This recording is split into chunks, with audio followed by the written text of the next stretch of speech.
Recording. لا إله إلا الله وحده لا شريك له وأشهد أن محمدا عبده ورسوله ثم ما بعد إن خير الكلام كلام الله سبحانه وتعالى وخير هدى هدي محمد صلى الله عليه وعلى آله وسلم وشر الأمور محدثاتها إن كل محدثة بدعة وكل بدعة ضلالة وكل ضلالة في النار وبعد.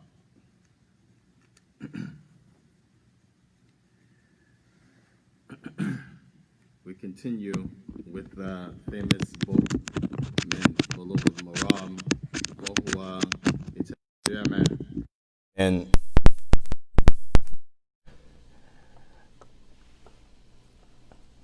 Al-Imam Al-Hafiz Ibn Hajar Al-Asqalani rahimahullah ta'ala wa nasal Allah subhanahu wa ta'ala and yanfa'ana bih. We ask Allah to make it beneficial for us. Ameen. We're still with the first hadith in Kitab Al-Adab, the book of manners. The hadith of Abi Hurairah radiyallahu ta'ala anhu akhrajahu fi Bukhari wa Muslim. And we took the first part, إِذَا لَقِيتُهُ فَسَلَّمْ عَلَيْهِ. When you greet him, when you meet him, when you meet or encounter your Muslim brother, then give him the salam. And then we arrived at وَإِذَا دَعَكَ فَعَجِبَ. وَإِذَا دَعَكَ فَعَجِبَ. فَعَجِبَهُ, inam, to answer the invitation.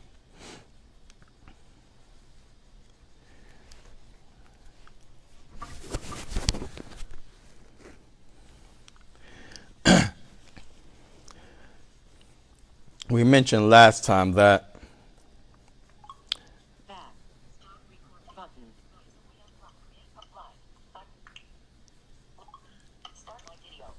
is somebody starting? Stop.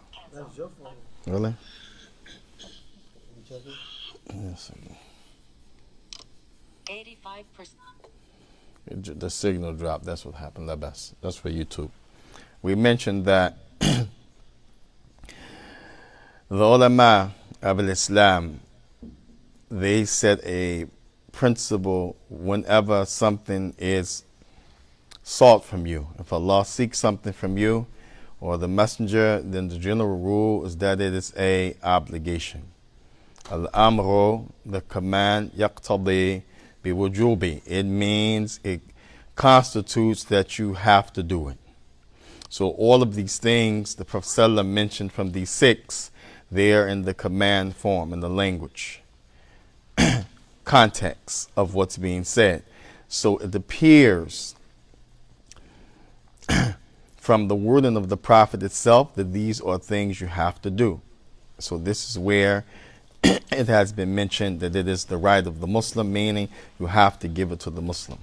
Therefore, this statement of the Prophet ﷺ, فِإِذَا دَعَكَ فَأَجِبَهُ, many of the scholars have used it in a general sense because this is the general statement. And Shaikh Abdul Muhsin from the Prophet's Masjid, one of the older scholars today of Hadith, he mentioned this means in language, if that person calls you, invites you, ila baytihi aw manzilatihi fa'ajibahu. Naam, fa'ajibahu. Answer that call, meaning accept the invitation. If he invites you to his house or his place of dwelling. And this invitation, many of the scholars, as Imam al-Nawawi, when he was commenting on this hadith, Imam al-Nawawi, in his explanation of Sahih Muslim, which Allah blessed us to study that whole series in Yemen over the years, he said that it is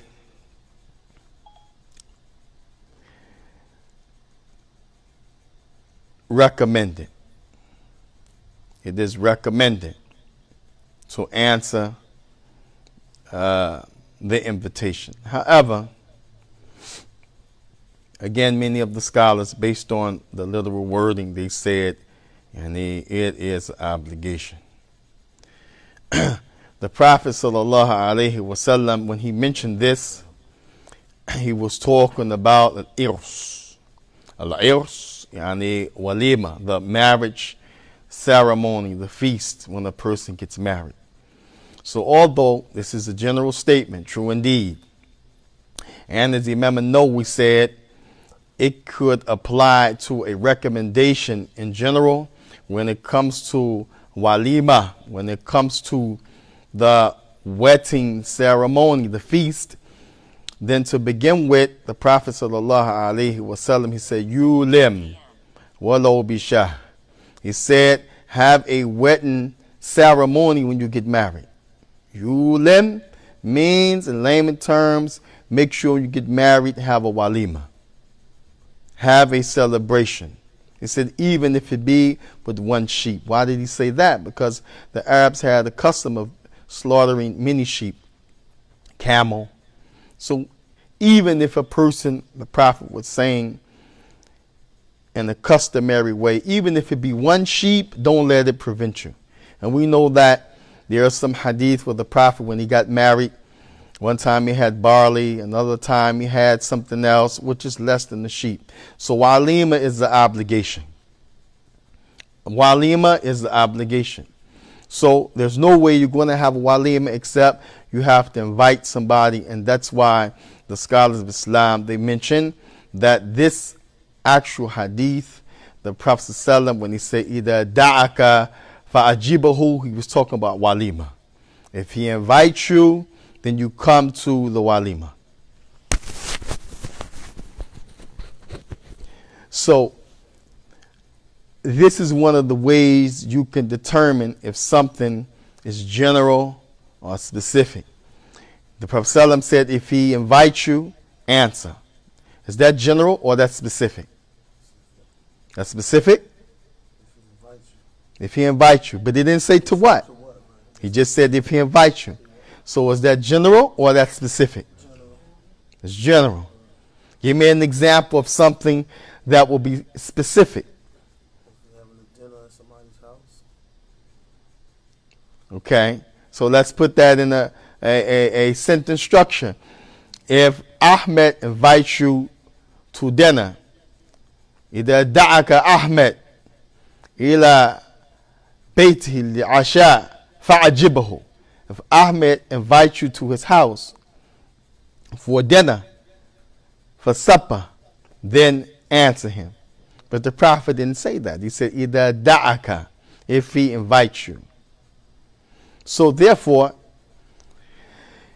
if there's a specific text where the Prophet ﷺ mentioned that thing outside of a general statement, then we know that the origin of his statement could have been in reference to that general statement. And so that's why they said walima is the obligation. If someone invites you to walima, you have to go. And it doesn't make a difference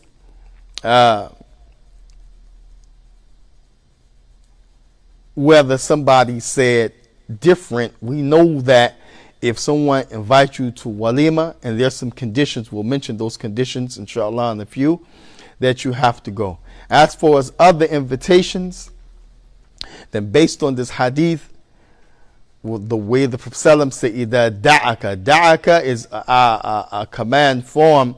The Prophet said, فَعَجِبَ. فَعَجِبَ is commanding you. The Prophet said, فَعَجِبَ. That fa here, if he tells you something, فَلْيَشْجُدْ, then prostrate. فَلْيَرْكَعْ, then make the bowing, ruku'. فَلْيَقُولْ, then let him say. All of these are command form with the fa and the lam.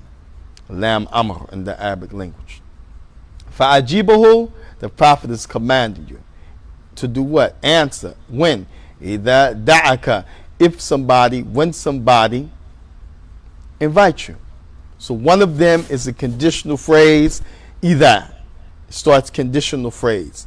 And the command normally comes, the answer to the condition, you have to do this. So the Prophet said, idha da'aka, if someone invites you, fa'ajibahu, then you must go and answer that invitation.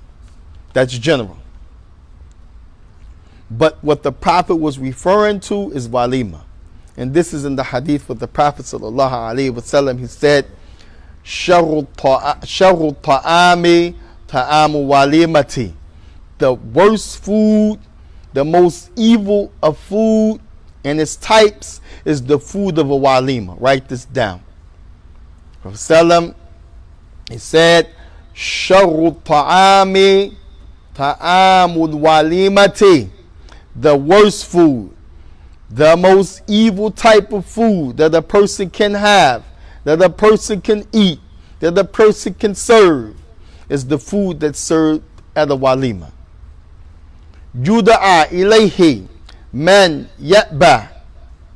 The person will be invited to such a walima, and there will be three categories of people.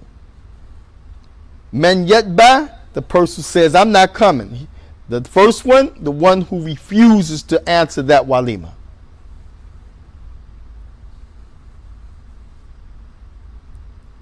وَإِنَّمَا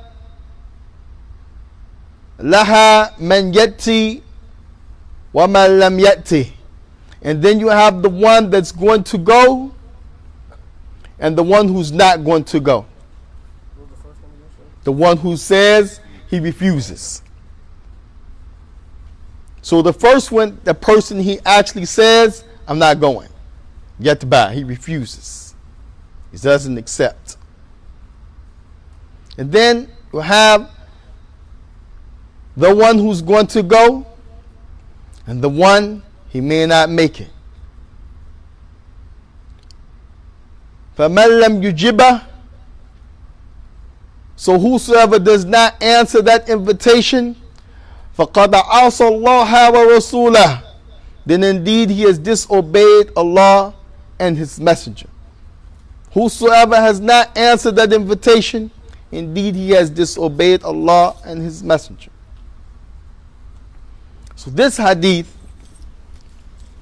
which is sahih, the ulama, they used to say the walima was the reason the Prophet said, وَإِذَا دَعَكَ فَأَجِبَهُ. If you are invited, then show up, answer, go. But he said that in a general way, talking though about walima as the second hadith, the Prophet we mentioned the worst food, the most evil type of food is the food that's served at the walima and you refuse.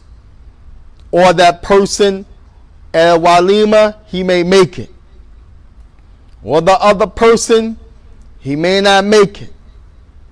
And that's the reality. One who refuses, I'm not going. I'm not, Another one, he makes it, he shows up. And the one, he didn't make it. The one he didn't make it, he got delayed. Something happened, he got sick. It was a hardship on him, he wanted to go, etc. The first person, straight out, he refused. And then the Prophet said, فَمَنْ لَمْ يُجِبَهُ فَقَدَ عَصَى اللَّهَ وَرَسُولَهُ صَلَى اللَّهُ عَلَيْهِ وَآلِهِ وَسَلَّمَ. Then that person who refuses, meaning he has the ability, meaning it's not a difficulty, meaning he or she is not going to lose out or miss out on something that's an obligation to answer that invitation. Whosoever has the ability and he answers, alhamdulillah, he has fulfilled the right of the Muslim to the Muslim. Whosoever refuses, then he has disobeyed Allah and his messenger. So this hadith is the explanation to the general hadith. The general hadith, and when you are invited, then answer.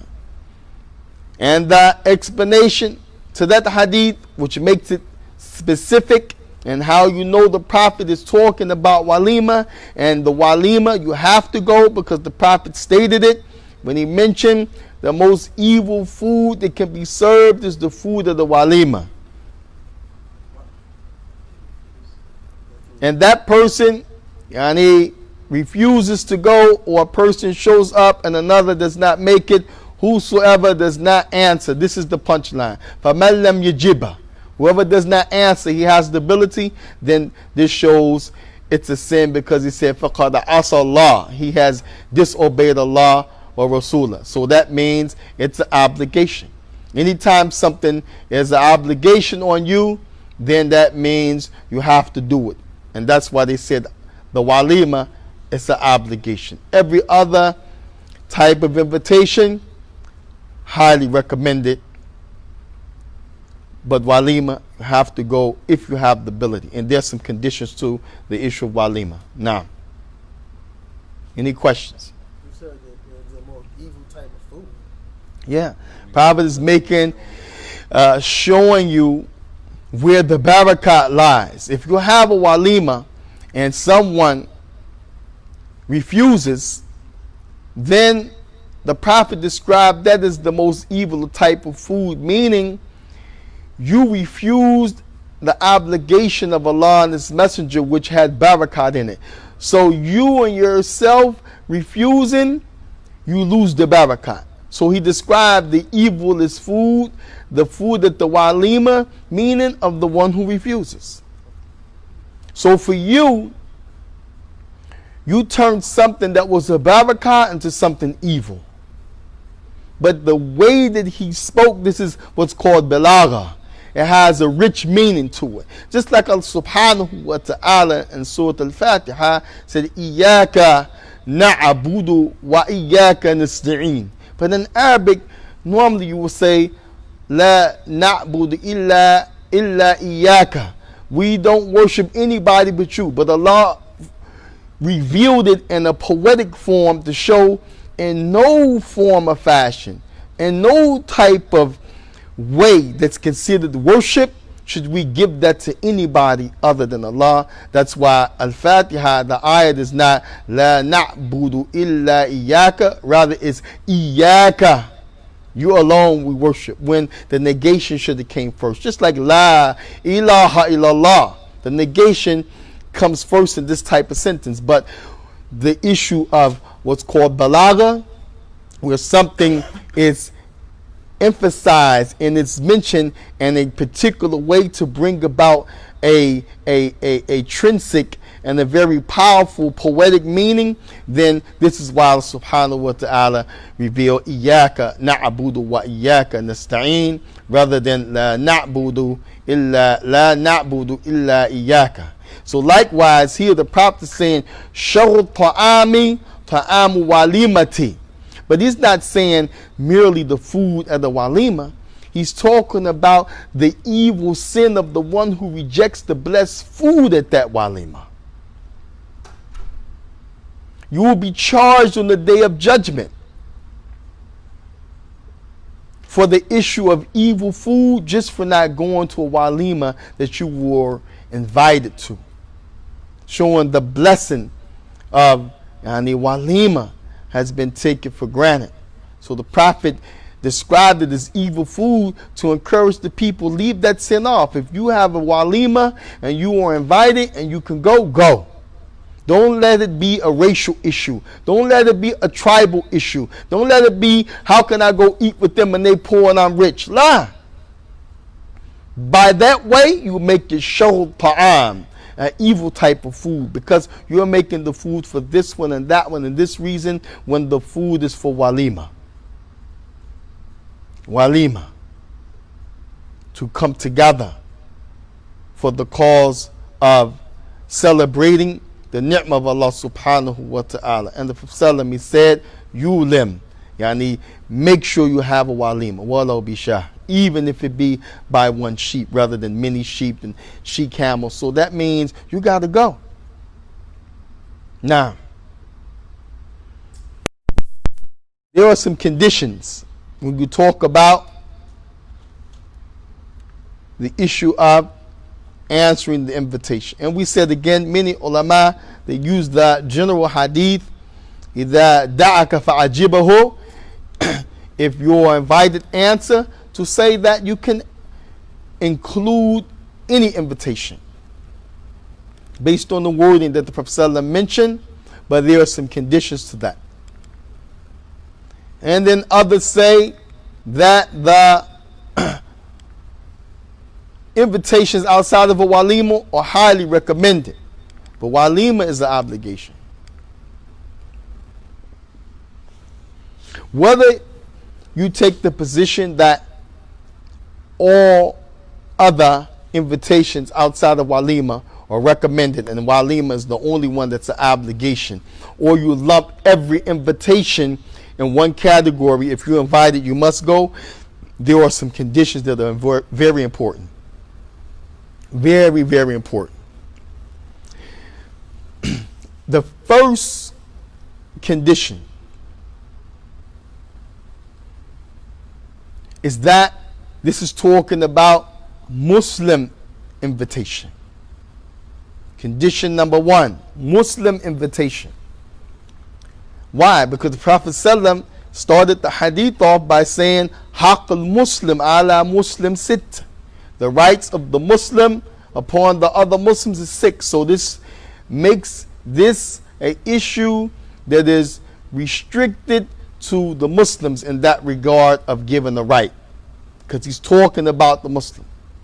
He didn't say haqq an-nas ala nas, the rights of the people on other people. La, he's talking about the Muslims. So many scholars said this is the first condition to answering the invitation. Has to be the invitation of the Muslim. Any other invitation, you can do it or not do it.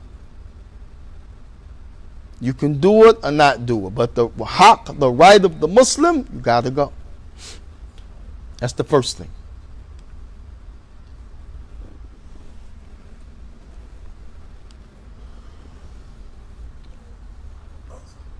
The second condition, they said,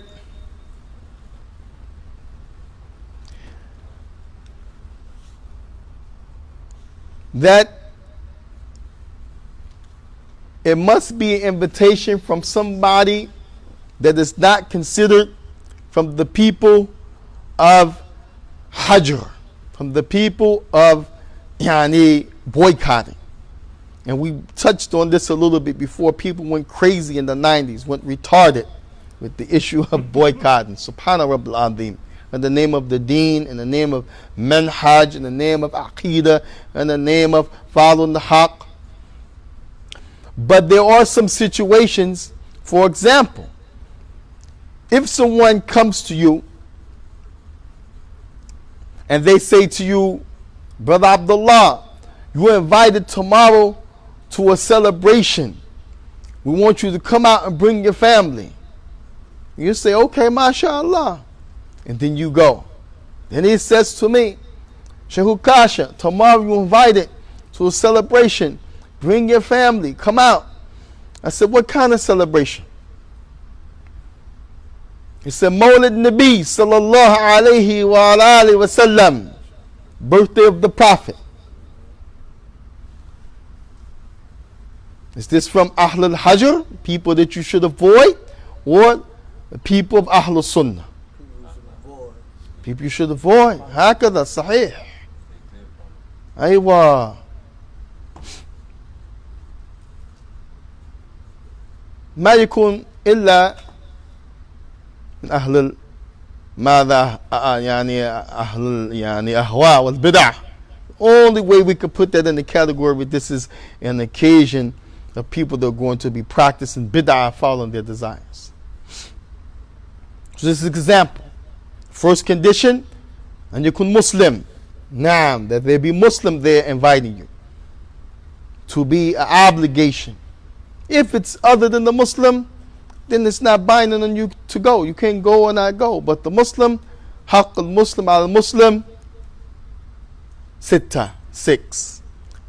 وَإِذَا دَعَكَ فَعَجِبَهُ. Now, and we said again, many of the scholars said this is general. Like Imam Dawood al-Dhahiri, the Dhahriya, those who they take the literal wording of the text and they say that's what it says, that's what it means. Madhhab al-Dhahriya, Ibn Hazm and Imam Dawood al-Dhahri. But most of the scholars, the Jamhur, most of the scholars besides them, they said no, it's recommended. Everything except walima. Amma walima, for wajib. Walima you have to. Because the Prophet said, فَمَنْ لَمْ يُجِبَ فَقَدْ عَصَى. Indeed he has disobeyed Allah wa Rasulahu sallallahu alayhi wa ala alihi wa sallam. So the first condition, then you become Muslim. You have to be a Muslim to make it wajib for you to go. You must be a Muslim, yani aywa. And second, they're not from the people of bid'ah wa ahwa. And we're talking about real bid'ah wa ahwa, not homemade bid'ah wa ahwa. Some of the brothers, they have, like you have an oatmeal and cream of wheat. They think you open the pack, you pour it, stir it, khalas, you made somebody from people of ahwa, bid'ah wa ahwa. It's not like that. We're talking about real, live, nobody would disagree bid'ah. From the beginning to the end of Ahlul Sunnah.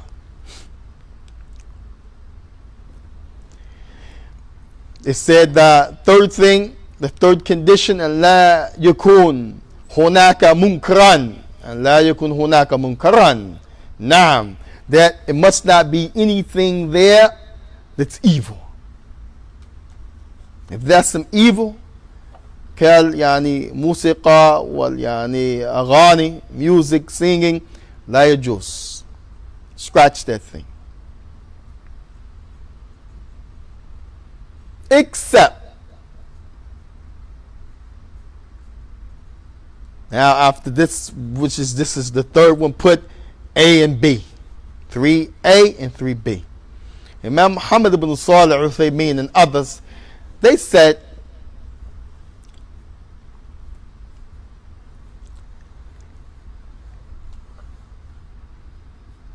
إذا يستطيع أن يزيل منكرا فيجب عليك أن تجيب.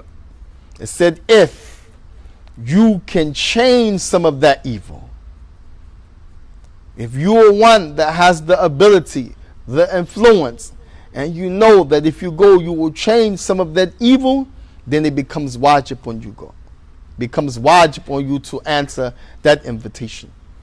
And they use the hadith of Abi Sa'id al-Khudri, Abi Sa'id. Have to write this dalil. Abi Sa'id al-Khudri. Al-Khudri. Fi Sahih Muslim. And the Sahih of Muslim. قال رسول الله صلى الله عليه وعلى آله وسلم من يرى منكم منكرا فيغيره بيده.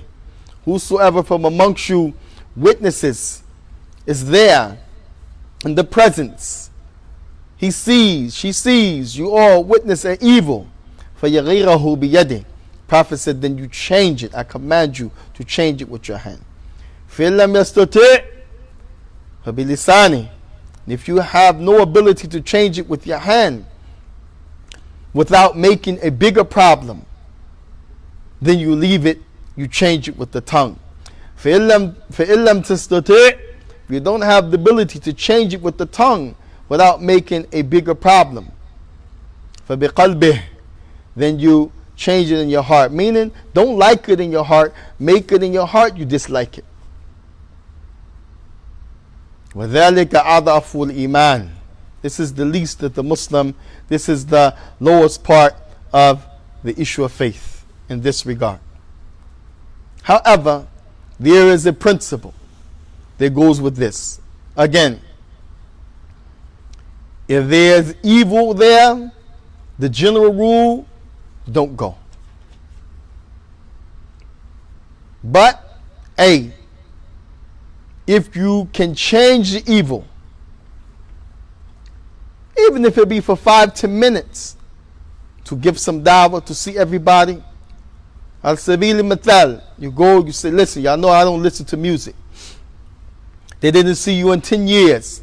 They haven't seen you since you became a young man. They didn't see you since you became a young lady and you got married and you have children. If they really want to see you, they're going to negotiate. They'll say, okay, cut the music off. Somebody might say, cut it down. Somebody might say, no, cut it off. I'm not staying that long. I just came to see everybody. You see everybody. MashaAllah, tabarakallah. They're not singing and dancing and boogalooing. You know how people can do. You give them the haq, give them some dawah with action and statement, and you leave. Then whatever they do after that, la alayka bi shay, nothing is upon you. This is an example. You are able to change something. You are able to say something, a word of advice that will change some evil, make an impression on somebody. Then in that case, Imam Muhammad bin Salih al-Uthaymin, rahimahullah ta'ala, wa ghayri, and others, they said, then you go. Because to change the evil is the obligation, as the Prophet said. Does it make a difference how much you change it, how long it's changed? If you can make a difference to remove some evil without making a bigger problem, without making things worse than they were, then you do so. If you can't, khalas, then you don't change that munkar, you leave it. As there's a story, Shaykh Islam Taymiyyah, during his lifetime, had a problem with the people there in his time, in his area, the Tatar. And although these people claimed to be Muslim and they were fusaq, very sinful, yani Allah musta'an, they were oppressive and they were people that had a lot of kufr and shirk and bid'ah. They were killing the Muslim, persecuting the Muslim, torturing the people of the Sunnah, imprisoning the people of knowledge from the Sunnah. They were making, as we say, top mashakil in the land. They will get, as we say, sloppy drunk. And in most societies, public drunkenness is a crime. It's a sin in Islam. It's a crime in the society. So once they were passing by some of these soldiers and people that were in charge, they were drunk. So as they moved by in a swift fashion, some of them asked the Shaykh, aren't we going to say something to them? Aren't we going to change this evil? Look at them. They're drunk. They're loud. They're breaking, glass in the street and doing this and that, disturbing the peace. Shaykh Islam Taymiyyah became silent. He didn't say anything. As Rasulullah said, "Man yara minkum munkaran fayaghayyiru biyadihi." Whoever sees the evil, let him change it. They were trying to exercise that. But the rule of thumb is that you don't make something worse than it was before you started to change that evil. From the maqasid sharia, from the reasons that Allah sent the revelation in the first place, rules and regulations, al-masalih limujtama'a, to fix the society, rafa mashaqah, rafa yani mada mashaqah, naam, to raise difficulty from the people. So if you're going to do something that makes something worse than it already is, and we're talking about something problematic, you have been commanded by Allah Tabaraka wa Ta'ala and His Messenger, stop, be patient. How many times have we seen that with the revolts? The athar wal inqilabat, rising up and revolting in the land. Although people are oppressed, evil is taking place. People are living under some very excruciating circumstances. But it has never been a case of revolt, except that the time after the revolt is worse than the time prior.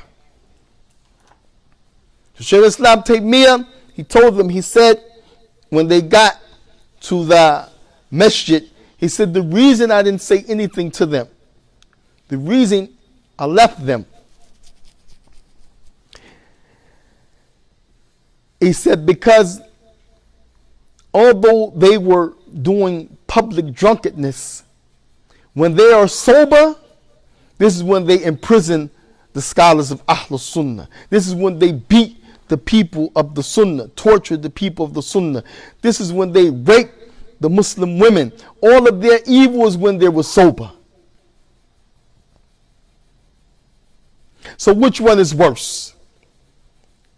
To allow them to do that while enjoining on them sobriety at that time, or to leave them fools drunk in their state while the people are protected from their evil? Which one is the greater evil?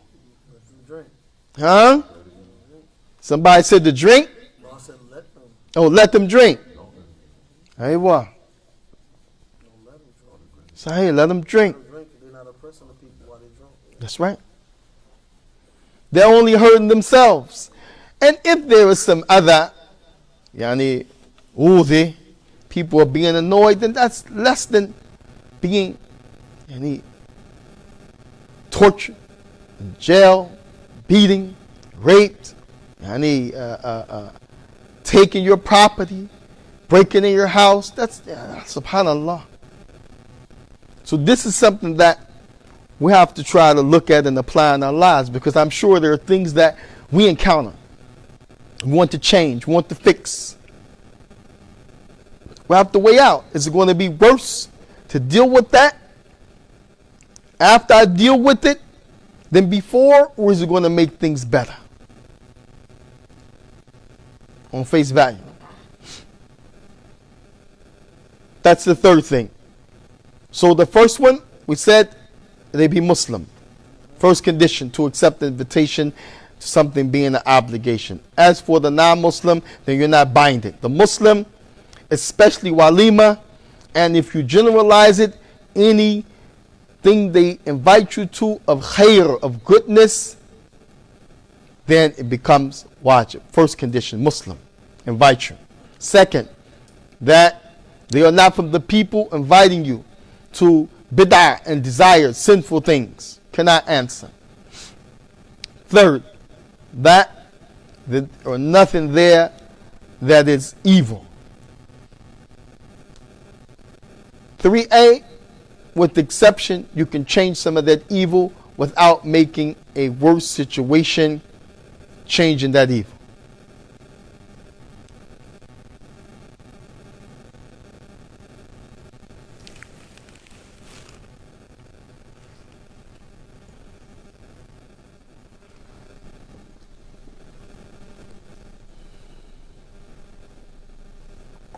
Number 4, لا يكون كسب haram.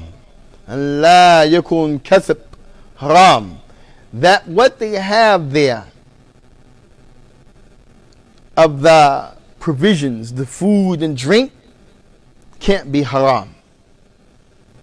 And there's a big discussion between the ulama as it relates to this, because there are different texts again. Can't just take one hadith, two hadith, three hadith. You have to look at the whole picture. So in general, if something is an invitation and they're having haram food, for example, khamr, somebody invites you, to a place and they have khamr. And we're talking about Muslims, because Muslims, Allah musta'an, sometimes they do this and they make excuses. They say, no, this is not khamr. This is, some holy juice. It's going to help you with your cold. My sheikh back home used to make it. It has 2%, alcohol. La yajuz. La yajuz. No lie, in this day and times, the Muslims, they drink. Just like in the time of the Prophet, the Muslims were drinking. The ayah came down to prohibit khamr. They didn't stop drinking all at once. So it could be a Muslim invite you, and wallah musta'an, it's known that person who has a drinking problem, you can't go. He has wine, somebody been to his house to help him move or fix something. And it's known, he doesn't care. Has a bar with all kind of drinks like the kuffar, la yajuz. He invite you, to his house for iftar. Kayf, ya akhi. Allah musta'an. And wallah musta'an, this has a lot of detail. So some ulama, they said if it's particular like this, something clearly haram, you can't. Others, they said, so the first, this is number 4, huh? If it's something that's clearly haram, like khamr, like for example, liquors or wines, it's not permissible. Anything that's haram. Khamr, khanazir, pork, la yajuz.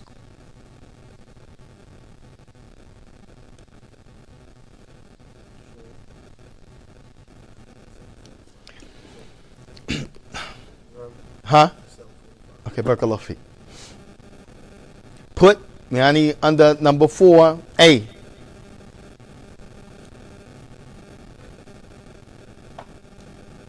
They said except like EX. You can write whatever for except. If some scholars said if most of the stuff there is halal. إذا كان غالبا يعني غالب المال halal. يعني if most of what he has there, and they use mal here to mean what's there, not just like his money. It means whatever he has there of some type of value that he's inviting you to. If that majority of it is halal, they said then you can answer.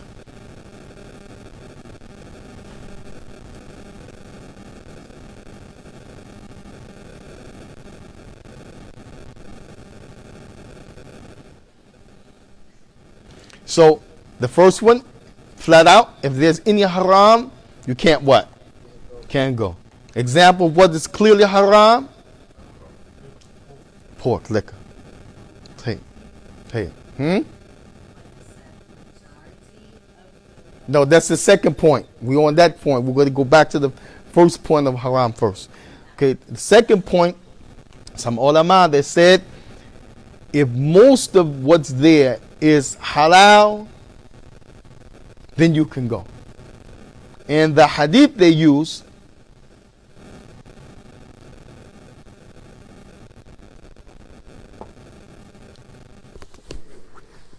that the Prophet ﷺ purchased from the Jews before a sheep. And again, this is if most of what they have is there, halal. Most of what they have is halal. Tayyib. Some scholars, they said you can go. And that's the A. This is the B. It's number 4. Then some of them said if most of what he has is haram, you can still go. وَكَسْبَ عَلَيْهِ. And the sin of that stuff that he has that's haram is on that person who invited you. They used the hadith of the Prophet ﷺ where the Jews invited him. And the Jews were in Al-Madinah with the Prophet. Wasn't there with all Muslims. That one again, that last one. The last one, if most of what he has is haram, then you can go and the sin is on the one who has those items, not on the one who answers the invitation. So you have the first one, the generality. If there's anything haram, don't go. It's general. And that's 4. Then 4A, weigh it out. If most of the things there are halal and there's less haram, then you go.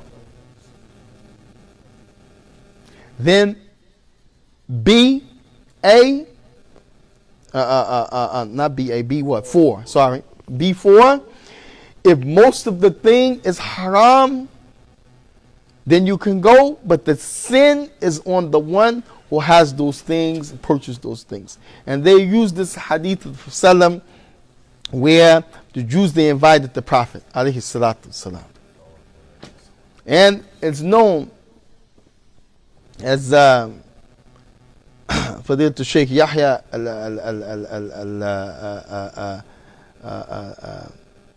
al-Jazari, he mentioned it's clear that the Jews, they were people who used to deal in what? Riba. Aywa. So imagine the Jew invite you, everything he has from his wealth is based on what? Riba. Also, they used to, yani, akal sut, yani, had all of these different, yani, sins, the Yahud.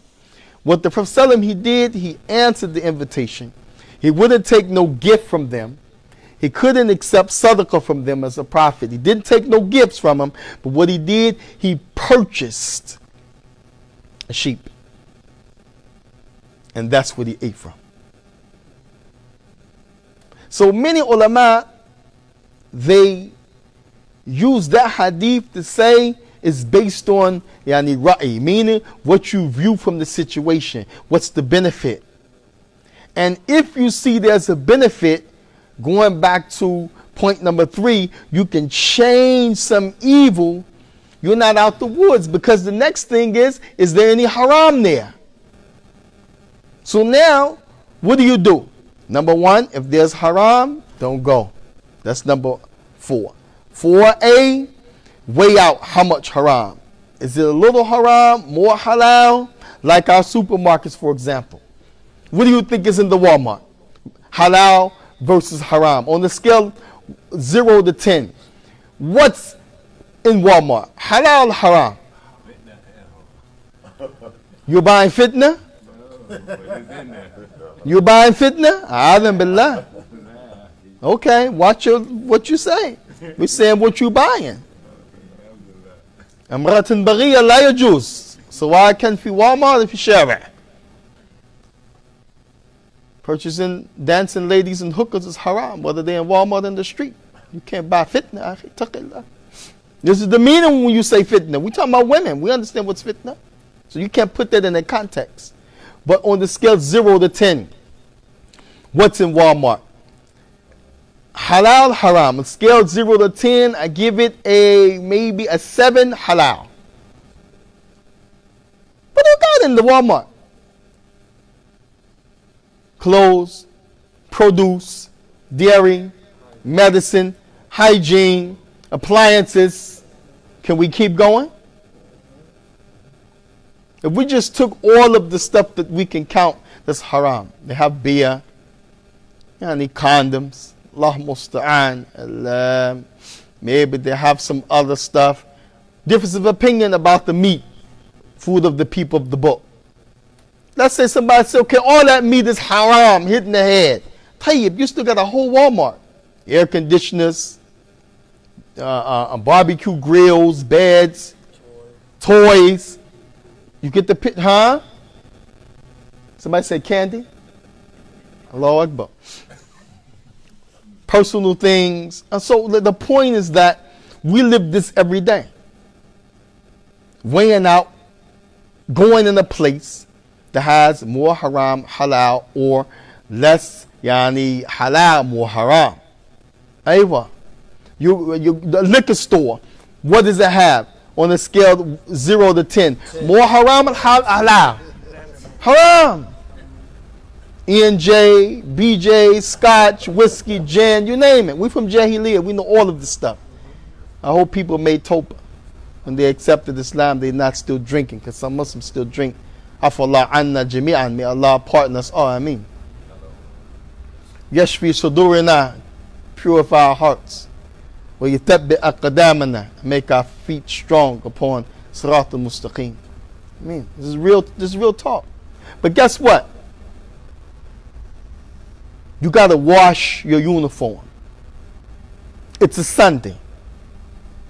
You use coins for the laundry machine because you don't have a manual in your house where you press the button and you wash. You got to go to the laundry room. The only place you can get some quarters is the liquor store that has more haram than halal. Do you go in there and get that? And you can't go to work with your uniform dirty. You'll get suspended. You may get fired. You already missed days. You may lose your job. Your wife is sick. What do? In and out. Akhi, I'm on this hawk. I'm not going in that place. The Salaf used to get their thobes dirty, akhi, in jihad and in the desert. Like that, huh? Yeah, you go in, you get your change, you roll. So this is practical fiqh, practical real life, and you can't push up on somebody and say, akhi, taqi la la. This is for an alim to do all of that. This is for you to understand so you can use this in your life. This is the deen of Allah tabaraka wa ta'ala. Huh? Sahih. So this Sallam, they use this hadith of the Prophet Sallam to make that example. While many scholars say if it's haram, ala tul khalash, you leave it. Similarly with the issue of janazah, you will find difference of opinion. Do you go if they're kuffar? Do you not go? You're going to witness the haram, or you participating? Is it, daruri, you have no other choice, or you going to make a difference, etc. What time is it now? 55. Tape. We'll go to 8:15 and then we stop. Tape. So how many conditions you got so far? 4. Somebody tell me the 4 conditions to this issue, mas'ala. Raise your voice. Haram provisions can't be haram, like liquor, pork. No, that's not the first condition is what? Aywa, Muslim. هذا الشرط الأول أن يكون مسلم. Because the hadith of Abu Hurairah is حق المسلم على man. Muslim, right? The right of the Muslim. Although some scholars say this is general, if you are invited, many said the first condition is Muslim. If you accept the invitation from a non-Muslim, then is it wajib? No. You do, you don't. But the Muslim, wajib. And some said whether or not it's walima or not, the Muslim invites you, go. Why? Because of the context of the hadith. So always stay in mind, always stay on the same page with the context. We're talking about the right of the Muslims is 6. We already hit salams. Now we're going, if you are invited, then answer the invitation. And we give you both sides so you can understand that the religion is not hut 2, 3, 4. No, once you look at the text, you understand, you reason, you extract, because you got to use this. Everybody have GPS and phone. You don't just look at the phone and say, wow, I need to go to Market Street. I wish you turn on, unless you got a Siri voice over. But, you got to do something even with that. So the deen is like that. And we want to remind the people that we'll give a quiz. Everything you have in your notes will be on the quiz. I will walk you through it, and there will be a certificate of completion for each one of the chapters that we're covering, each one of the hadith that we go over in this course, inshallah. Tayyib. So what's the 4 conditions quickly? Muslim, and you can Muslim, to be Muslim.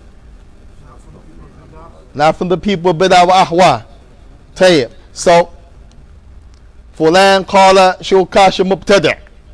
I say, akhi, I'm having walima. You don't come. Hakada. So say Ukkasha is an innovator. So I tell you tomorrow walima. You say, akhi, I can't go to your walima. You said in the darsa, your Shaikh. No, we said real live innovation. Prophet's birthday. Crazy party for Shaikh so-and-so who died. We're going to make dua, to him, to ask him to bless us. Clear bid'ah. Huh? Tell you. The next condition. Huh?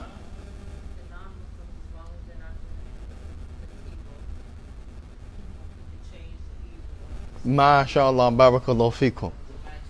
Alhamdulillah, MashaAllah, tabarakallah. You have a kunya, you have a nickname, what? Abdurrahman. Abdullah, barakallahu feek, Abdullah, Zakmallah khair. The 4th condition. Aisha la Abbas, Abdullah. Alhamdulillah. Okay. Alhamdulillah. So we got to split it 50-50.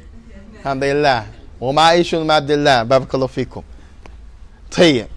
The fourth condition. It says that your food and drink can't be haram. Can't be haram. Tayyib.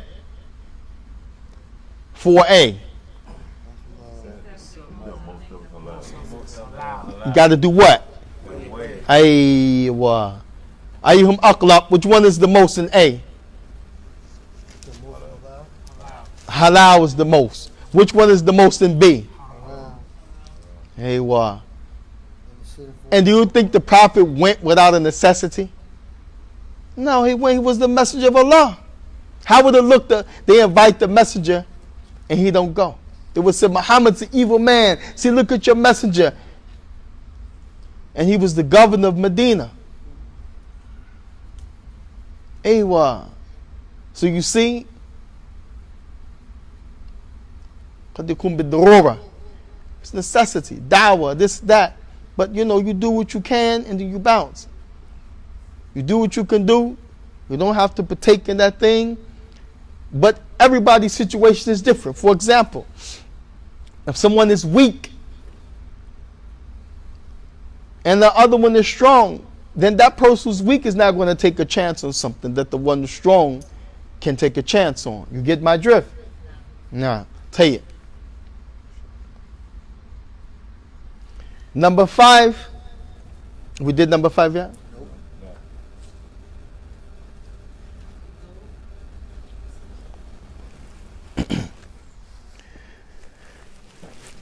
Excuse me.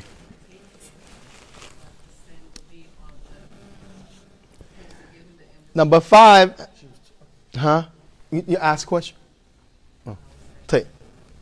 Number 5. أن لا يكون إجابة إسقاط أو فتو إسقاط أو يعني يفوت يعني ما أوجب منه. That answering, this is number 5. 5th condition. That answering that invitation would not put you in a situation where you're going to compromise or to leave off a bigger obligation. Say it again. Condition number 5 to answer an invitation, that invitation that you answer will not put you in a predicament, put you in a situation or a predicament that will make you compromise or lose or not exercise a greater obligation than the obligation of answering that invitation. For example, some people, particularly in the winter time, have a Jummah 12:30. Others might keep their Jummah at 1:15, 1:30. So somebody who has Jummah at 12:15, 12:30, they said, we're inviting you, Shaikh, to lunch. We're inviting you, Umar, to lunch at 1:30. But you're praying Jumu'ah across town where they pray Salatul Jumu'ah. They make the Jumu'ah at 1:15. They're not going to be finished until 10 minutes to 2. In order to make that lunch, you have to miss Jumu'ah. Jumu'ah is an obligation on the male who's in puberty. Answering the invitation of the Muslim is the obligation if you can. So which one do you do? Jumu'ah. Aywa. La yakun al-ijaba. La yakun ijaba. That the answering will not cause you to leave off or to drop the responsibility of something that has greater precedence and obligation than the invitation itself. That's the same. That's That's the same one. That's fine. I just repeated it. Okay. To make sure you got it. I got it. Yeah, I got it. لا يكون إسقاط ما أشد في ما هو أوجب من ذلك. نعم. Another.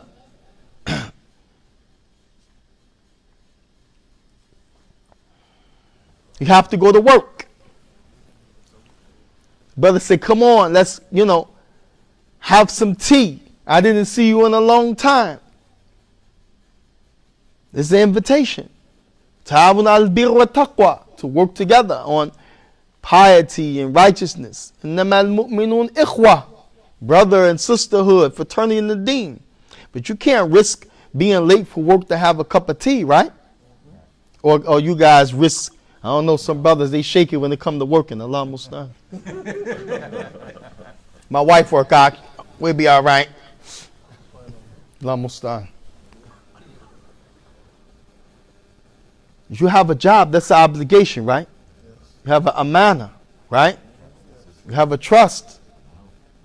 Rasulullah said, Yadul ulya, yani mada. The hand, yani, that's superior is the hand, yani, the gifts. Yeah, the upper hand. Yadul ulya is superior. Naam. The next one, number 6. أن لا يكون لمجيب مشقة أو أسفر بعيد, that it must not be a difficulty for the person to answer that invitation, or something that requires him or her or them to go very far just to answer. Because remember, there's a rule in the deen of Allah, the Sharia, that the deen, Allah sent it to remove difficulty. So why would you put yourself in a difficulty? Like the man was standing and we're traveling, and Prophet seen the people crowding around somebody that went. They were crowding around, the man was passed out. The Prophet said, Ma balahu, what happened to him? So he was just fasting and standing in the sun, standing in the sun, standing in the sun, standing in the sun till he passed out.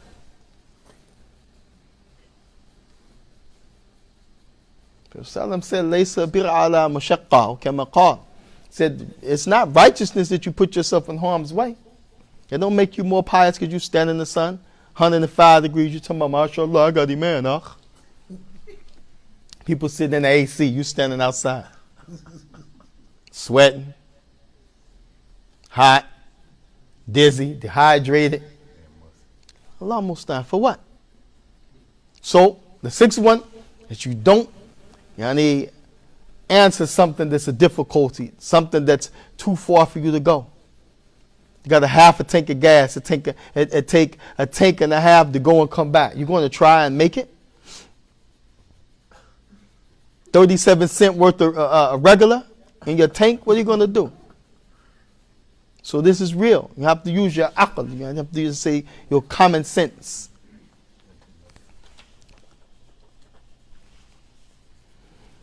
And they said, darara, any harm. Any harm. Now, the next part of the hadith, remember the 6, writes, Prophet said, وَإِذَا اسْتَنْصَحَكَ فَانْصَحْهُ. And then we'll stop here. The last 2 is going to be, last 3 is the sneezing, the sick, and the burial. And we'll save those for the next class. If he seeks nasihah from you, then give him nasihah. Remember, this is the same hadith. إذا ماذا إذا استنصحك فانصحه. نعم. What is nasihah? Somebody give me a time check. 8:08. Okay. We'll stop at 8:15. What is nasihah? That sounds good. What is nasihah? I said. Huh? Y'all being real political. Now, when you upset and you want to give somebody nasihah, don't be no advice. Huh? Sincere advice. So if I make you mad,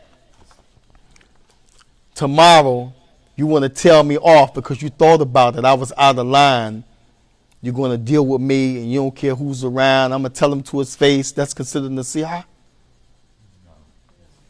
Somebody said yes? No. You said no. No. Now who are nasiha? What is nasiha? It said that you give your brother or your sister when they ask you for a helping hand with something, give them what you would give to yourself. I got a problem. I'm trying to go somewhere. I don't have a way. I'm going through a difficulty in my life. Me and my uncle are not speaking. I'm on the verge of losing my marriage. My wife wants a divorce because I'm not giving her her rights. Can you help me solve this problem? What you would do if you were in those people's shoes of good, what you would want them to tell you, that's what's nasiha. As they say, do unto others as you. Aywa. لا يؤمن أحدكم حتى يحب لأخيه. None from amongst you love, none from amongst you believe until he wants for his brother. Aywa, what he wants for himself. And I know that's hard when it's a bag of money, right, y'all? I'm going to look for another hadith for that one, right? Sahih, Hasan, Da'if, Mawdu'a, y'all don't care. We need another text. Love to gather wealth. However, this is the issue of nasiha. Put yourself in the frame of mind. Think about it. Somebody comes to you and they got a problem. And they make you really feel it when they tell you the problem. Makes you feel upset when you listen to them. You feel, man, you got done like that? You feel like, man, if I was you, I wouldn't tolerate that. You got all that in your chest. But guess what? If it was you, you may be more diplomatical. You may think about it. You may try to reason because it's your situation you're dealing with, not somebody else's. So when you're giving someone nasiha, the first thing the Prophet said, if he seeks advice, you give it to him. What's the opposite if he seeks advice? Turn that sentence around the other way. If he seeks advice, what's the opposite of that? If he doesn't what? So some people understand from this hadith, if he seeks advice, give it to him. But what about if he don't seek it? Don't give it to him. And that's the, as they say, dhahir an-nas. This is what you see. Because we understand opposites in the religion. If Allah said, Inna Allaha yuhibbu muhsinin, Allah loves those who strive to the top for the religion, then that means the opposite. Those who lazy with the religion don't strive, Allah don't love them. Allah don't like them to do that. Hakadha. So opposites are to be assumed. However, Imam al-Albani, rahimahullah ta'ala, he said whether they seek nasiha from you or not, give it to him. He said, and that's because Rasulullah said in the other hadith, ad-din nasiha. It's from the religion. He says, is there anybody who thinks the Prophet said, al-hajj arafat, that all he has to do is go on Arafat and that's it? He made the hajj. He didn't do no tawaf around the Kaaba, no sa'i between the Marwa wa Safa. Safa wa Marwa. He didn't pray 2 rak'ah behind Maqam Ibrahim. He didn't go Muzdalifah, Mina, nothing. All he did was stayed in the hotel to Yom al-Arafat. Got out the hotel, got a ride to Arafat, got there and said, Khalas, I made my Hajj. Sahih? That's right? So how can you say the only thing in the religion is if he seeks nasiha, you give it to him? La. Ad-din nasiha. Naam, din nasiha. So any type of good is nasiha. Nus, giving a good word, a good advice, a good solution, yani, defending something. So the Prophet he mentioned, yani lillahi. How do you give a nasiha to Allah? If the only way we understand that is you tell somebody how to solve something. Can you do that to Allah? Can you go up to the, have it say, Allah, you know what you should do is, because I'm down here on earth, can you do that? لا يمكن هكذا, right? إن الله عز وجل علي خبير. Allah Azza wa Jal is above us. He knows all. He's aware. So to give nasiha when it comes to Allah, to believe in Allah, to obey Allah, to learn His names and attributes, call on Him by them, to fear Allah in secret. When you do something wrong, repent right away. Try to perfect your character. Leave off jahiliyyah, profanity, rudeness. Hakada. Any right that Allah told you to do pertaining to Him and the servant, do it. That's nasiha lillah. وَلِكِتَابِهِ, to His book, the Quran. تُؤْمِن بِكِتَابِ اللَّهِ وَتَقْرَأ كِتَابَ اللَّهِ, as Kitaabullah, to believe in Allah's book, to read Allah's book. اجلس في مجالس الذكر, sit in the circles of knowledge where the Quran is being mentioned. وَمِن بَابِ أَوْلَى أَن تُصَلِّ بِهَا, moreover, pray with the Quran. Wallahi, some people have been Muslim a long time, they don't have no Quran. 1 surah, 2 surah, 2.5. Allah musta'an. So this, when you talk about nasiha, have different meanings. Here, the Prophet ﷺ said, وَإِذَا اسْتَنْصَحَكَ فَانْصَحْهُ. Give him nasiha when he asks, when she asks, when they ask. Give them something of good. وَمَنْ كَانَ يُؤْمِنُونَ بِاللَّهِ وَيَوْمِ الْآخِرِ فَلْيَقُلْ خَيْرًا لِيَصْمُتْ. Whoever believes in Allah on the last day, let them say good and be quiet. Sometimes people tell you something real greasy, real horrible, treacherous, and they said, I was given nasiha. Kadab. Allah, this is a lie. You know you're going to break the family up. You know you're going to make a problem with the 2 sisters. You know that brother is going to punch the other brother in the mouth. Punch him in the face. Kayf yakun nasiha? How is that nasiha? So nasiha, something that's tayyibah, something that's practical, something you put yourself in that person's shoes. You give them something that you yourself would want somebody to give you to ease your pain, to make a way out, to bring you from dhulumat ila nur, from that which is darkness to the light. And even if they don't ask, if you see some need to give advice to help out, then there's no problem. As the Prophet ﷺ said, ad-din al-nasiha. Wallahu musta'an. هذا وصلى الله وسلم وبارك على نبينا محمد وعلى آله وأصحابه أجمعين. Any questions? No. What time is it? تفضلي. Yes. If you can, I want to go back about the walima. Yes. Now, but the labikun, I want to speak, inshallah, about the hadith of Aisha radiallahu anha. Aywa. About the invitation to a walima that she was invited to of the Ansar. Aywa. And Rasulullah alayhi salam approached the walima and there was no entertainment. And he questioned Aisha and her about the entertainment. Why didn't she entertain them with their customs? I guess it was the instruments or something like that that we may look at as music. Yes. Right. Now, is that This hadith in the Sahih of what? Where did it come from? Bukhari, Muslim, Abi Dawood. I don't remember. Or even different. Tayyib, barakallahu feek. Remember that, the story of that walima. Barakallahu feek. Inshallah, if you find it, and I'm going to do my research. Wallahi, the one who he or she teaches, sometimes things slip us. We don't know everything. Wallahi, sometimes Shaykh Muqbil rahimahullah, it was the Imam of the Sunnah of our time in Yemen.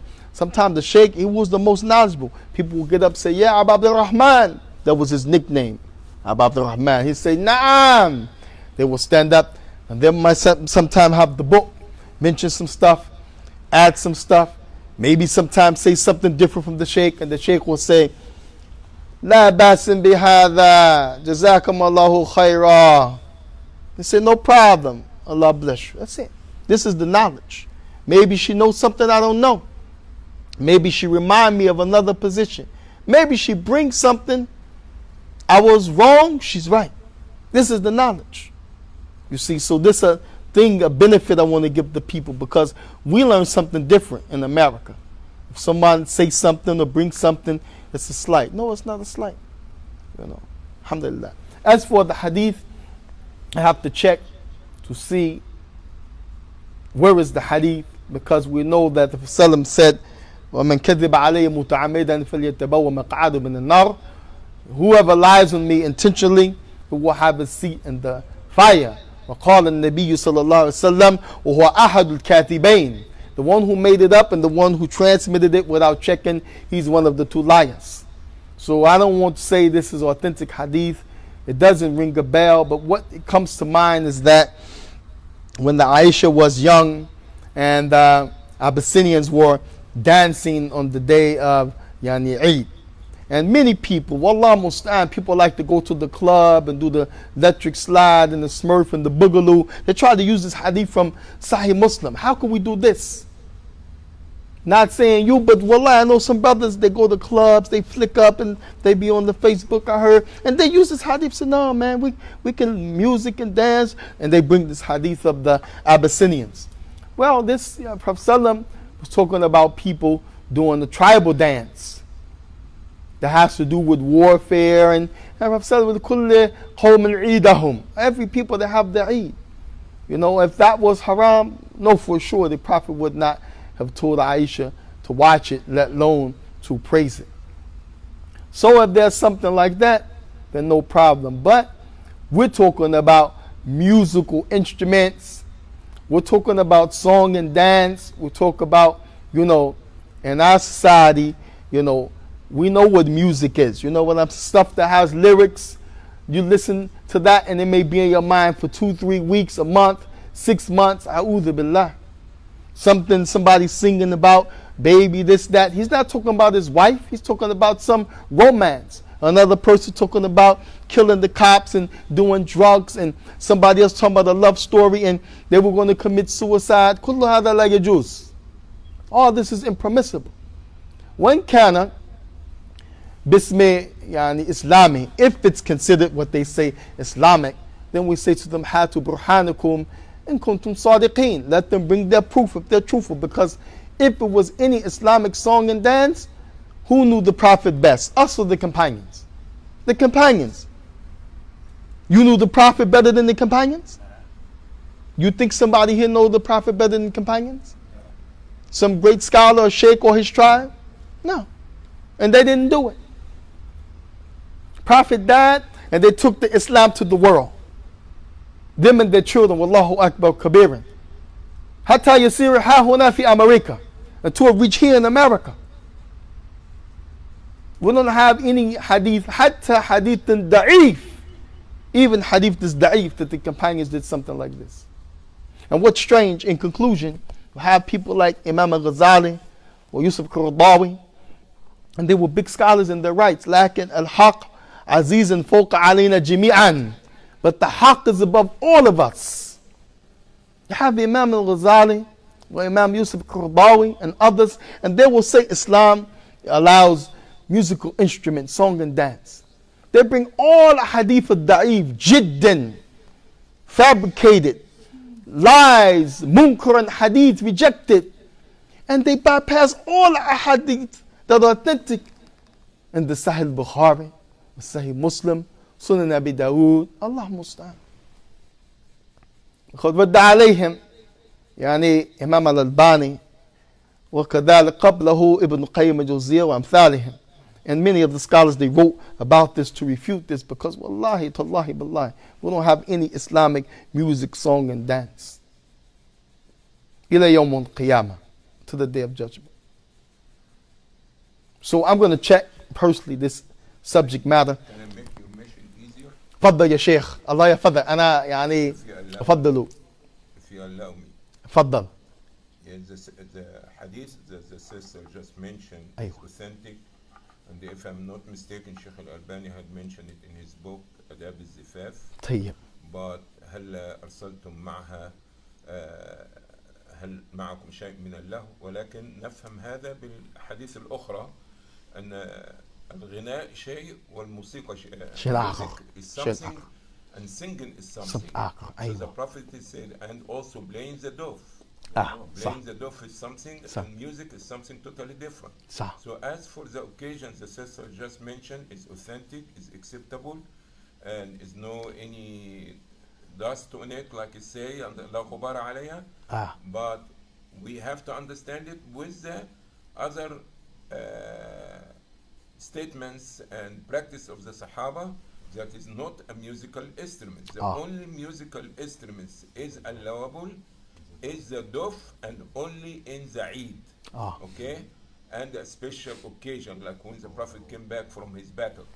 So the hadith is authentic, and this Prophet was talking about they singing for her, the little girl singing, and singing is something totally different from musical instruments. Yes. Wallahu a'lam. بارك الله فيك أحسن Make it الله a عليك little bit easier. جزاكم الله خير أحسنت يا شيخ هذا بارك الله فيك هذا يعني فرق بين يعني الذي يعني يتعاون في علم ويتعاون في جهل. This is the difference between fighting and arguing and working with knowledge. So yes, the Shaykh remind me, now I see the page, the Zifa, Shaykh al-Albani book on marriage, and he mentioned a lot of good issues, the ring and put on the finger and these different hadith in there. The Shaykh is right. I didn't read this for maybe like 15 years, but I remember as the Shaykh mentioned the page, yes. So like Shaykh said, it's authentic.